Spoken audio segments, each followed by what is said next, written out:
recording in a second. Yeah, I think it is recording. Okay.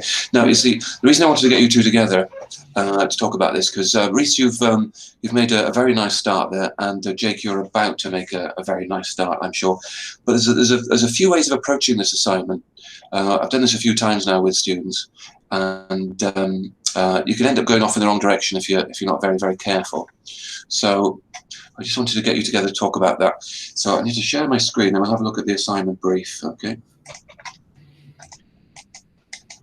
So you should be able to see the screen, and in a second you should be able to see the assignment. Yeah, can you see the assignment brief there? Yeah, I see it. First thing to notice is you've got plenty of time with this, okay? So there's only one pass criteria available, but there's plenty of time to make a, I want a really good effort, as this is the first assignment of the year, and I want it to be a really, really good one, because there's no massive time pressure on this first one. There is a deadline, of course, 9th of October, but it's the 16th of September, so you've got best part of 3 weeks to do this one, really, okay? It'll be partly in your own time, what they call asynchronous learning, and it'll be partly in these sessions as well. That's up to you. But once the assignment is started, the idea is you do it almost entirely on your own. The only help I can give you is if you get really stuck, or to basically just help you with the question. Do you understand the question? The rest of it has to be up to you, really. Does that make sense? Yeah. Yeah, and Jake as well. Does that make sense to you there? Put you in chat there. Yeah, that's good. Okay, let's bring that back. Right. So now, have you both read the assignment brief really, really carefully? I know, Reese, you will have done, but Jake, have you done that yet? Yeah, I've read it. Yeah, you've spent a bit more time on it just now, haven't you, Reese? But Jake, have you read the assignment brief really, really carefully? If you haven't, that'll be the next job for you. All right, tell you what, you're not sure where to find it, it says there. So what I'll do after we finish this little chat, I'll email you the link to the Padlet that it's on. Okay. I have shared it before, but it'll be a long way up the Hangout, I think. So the first thing you should do with this assignment is read it very, very carefully. So Reese, you say you have read it very, very carefully, then, yeah? Yeah. Okay, so here's a little test for you. There will be there's four main sections of this assignment, okay? And you'll have four major headings, basically. What are those four major headings? What can spreadsheets be used for? Yeah, that's the first one. That's kind of the overall heading for the entire assignment, but there's four kind of main sections. They're down there. Did you see them? They're gone now. Can you remember them? Yeah, spreadsheets for business and personal use. Business uses, personal uses. What else? Can you remember? Let me have a look. Complex problems. It can be solved with complex problems.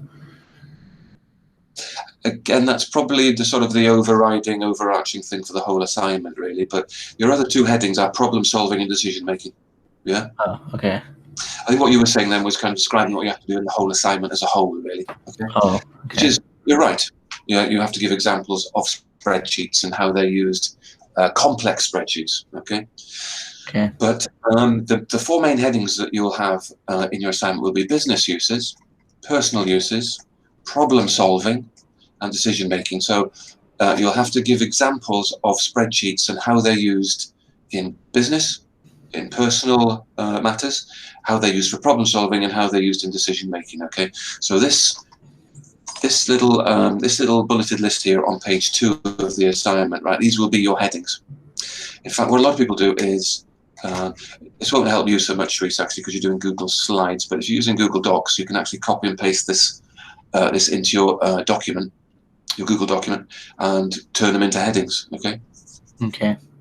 This is one of the things, maybe, Reese, that you'll need to take into account now, because maybe you were going off in a different direction. You were just going to talk generally about the uses of spreadsheets. It needs to be these four headings. Okay. Okay. So what you'll have to have, Reese, is maybe it won't be one slide for each one. It'll be a lot of slides for each one. It'll be 5 or 6 slides maybe for each of these. Yeah. Okay, but now here's the thing. This is why I wanted to talk to both of you about how to approach this assignment. The way not to approach it, right, is to start with a heading of business uses and then start looking for example of cash flow forecasting in business, okay? Because actually you haven't got one yet. We haven't done one during the training, okay? And you could maybe find one online, but there's a better way to approach it, really. And that is to have a look at the spreadsheets you've already got from in training, okay, like exam results. And what other ones did we have? Reese, as you're the only one with a microphone, you might be able to answer this. You had exam results. I'm thinking not of the really early ones here, the really simple ones, but there was exam results. What else was there? Can you remember? Was that BMI one? Yeah, BMI, the gym one. And the other one was the supermarket one, okay? At the moment, you've only really got those 3 spreadsheets that you can use for examples, okay? So the way to approach this is to have a look at these headings and say, right, where could I fit exam results into it? Okay, where could I fit supermarket sweep into it, and where could I fit BMI into it? That's the way to start this one. Okay, does that make sense, Rhys? Yeah. And Jake, does that make sense to you as well? Yeah. So, for example, right, let's start with supermarket sweep, just as an example. Okay. So what you're looking for is, first of all, under which of these 4 headings will that fit? Okay, well, it's if you remember the introduction to that one, it's for use by somebody like a student or maybe an old age pensioner or something like that. So it won't fit in business usage. It's not a business spreadsheet, okay? It could fit in personal uses, okay, and budgeting. Right, it's actually a perfect example for that, for the budgeting as under the personal uses heading. Yeah. Okay. Does that sound right, Rhys? It fits bang in there, doesn't it? Really. Okay. It may be that as you start looking at the spreadsheets you've got already, they fit in more than one place. Okay, so you can start thinking about which ones you're going to use where, really, because ideally, I don't want to use the same one twice if you possibly can. Okay, so the first stage is to say, right, where in this list here would each of the spreadsheets I've already got, where would they fit in? Okay, so you can see what the approach to this one is turn it the other way around. Rather than look at the headings and say, right, I've got to find a cash flow forecasting spreadsheet and then a budget control spreadsheet. Turn it the other way around and say, right, what spreadsheets have I already got and where will they fit? Yeah. Okay. That's the secret to at least how to start this one anyway. Does that make sense again, Jake? And Reese, that makes sense to you? Yeah? Yeah, it does. Jake, that's great. Yeah, right. So one other thing about this is, again, a little test here. I think this one for Jake this time, I think. There's 4 headings here, right? Business uses, personal uses, etc. And after each one, there's a load of stuff in brackets. For some of them, it's 4 or 5 things. For one of them here, it's just 2. So this one's just for Jake, okay? Just Jake, this one. How many of the things in brackets does the assignment say that you have to do? Is it all of them? Is it one of them? Is it 2 of them? What do you reckon, Jake?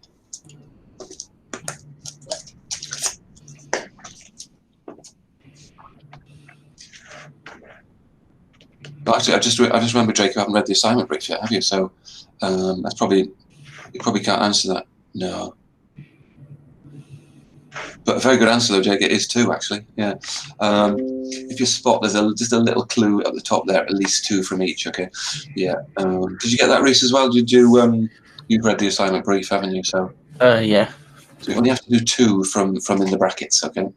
So you have to cover all 4 points in the table below. That should be a list, really. There.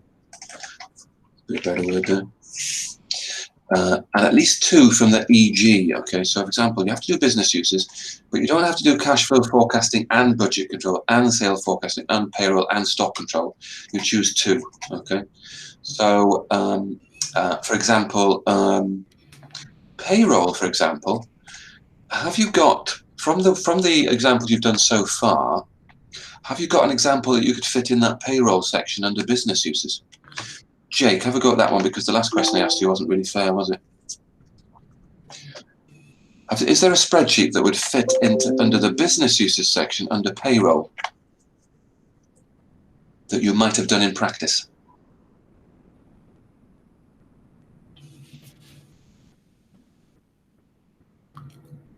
And Reese, you can be thinking, don't answer this one, but you can be thinking about it as well, even though I've asked Jake. Yeah.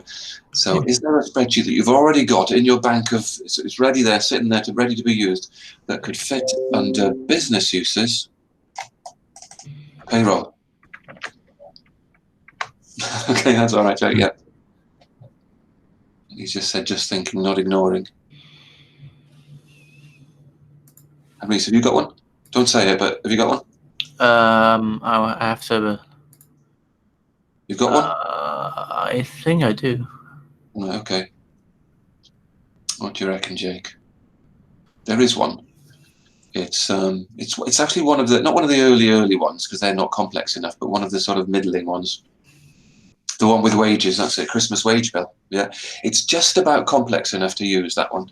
Anything before that you can't use because they're too simple. But the Christmas wage bill could be used for business uses payroll. Yeah, okay. So you've actually got a fourth one there. Now, if you've got 4 headings, right, and you've got to do 2 of the things in brackets, it follows that in the end, you're going to need 8 examples altogether. You've already got 4. Okay, you've got Christmas wage bill, exam results, supermarket sweep, and BMI. So the first stage of this assignment is to see where they might fit in. Okay, the difficulty is trying to fit them in, but still leaving ones sort of so that you're not using the same one twice, and you're not using the one in the wrong place when you could have used one of the others, and that kind of thing. But I think that's basically what I wanted to tell you. That's how to start this assignment, is just look at spreadsheets you've already got and where they might fit in, and start filling in these 8 gaps that you're going to have to fill in eventually. Yeah, does that make sense, Reese? Yeah. So can you start seeing now why you're not really halfway through? You're maybe 10% through. Yeah, I'm nowhere near. Oh, really? Sorry, mate. No. Sorry. That's right. I'll tell you what, it's a really good start, though. That's especially with it in Google Slides, it looks nice as well. Yeah. Thank you. So now you might be thinking to yourself, you're welcome, Reese. You might be thinking to yourself, right, I've got 4 examples. Okay, that's going to fill in 4 of the holes, but what about the other 4? Well, to a certain extent, we'll cross that bridge when we get there. But the other 4 the other 4 things can be filled in from, for example, spreadsheets that you can find online later on when you've used up your 4 you've got already. And also, if you're still left with gaps then, and you've maybe got only 6 or 7, you can actually start making spreadsheets yourself, as long as they're complex enough to fill in the gaps as well, right? And if there's still gaps then, as there may be, in assignment 2, we'll actually start creating a very complex spreadsheet to do with a problem to do with college applications. So if there's any gaps, we can always go back and fill it with that one as well. Okay, so can you see how this is? It's not a sort of a linear assignment. This way you just start with business uses and work your way down. It's more a sort of a filling in the gaps type puzzle, really. Yeah. Okay. So are you happy? You think you can go ahead and carry on with that now? Yeah. I think so. Yeah. Excellent, because that is a great start you've made. I'm looking forward to seeing that one progress now. And Jake, as I say earlier on, first thing for you to do is go back and read the assignment brief very carefully. I'm also going to post this video as well on the Padlet and eventually on our Google Classrooms that we'll have up once we get to the second assignment. So it will be available if you want to go back and look at it. In the meantime, are there any questions there, either from Reese or from Jake? Reese, you can say them, and Jake, you can type them. Okay. I don't have the questions. Excellent. So Reese, you can go off, and Jake as well. I'll see you later. I'm going to get everyone back together at 10 to 11, just before break. If you've got any problems before that, then you can just stick something on Hangouts. Yeah. Okay. Okay. Good luck, guys, and see you in a bit. Bye. Thank you. Bye.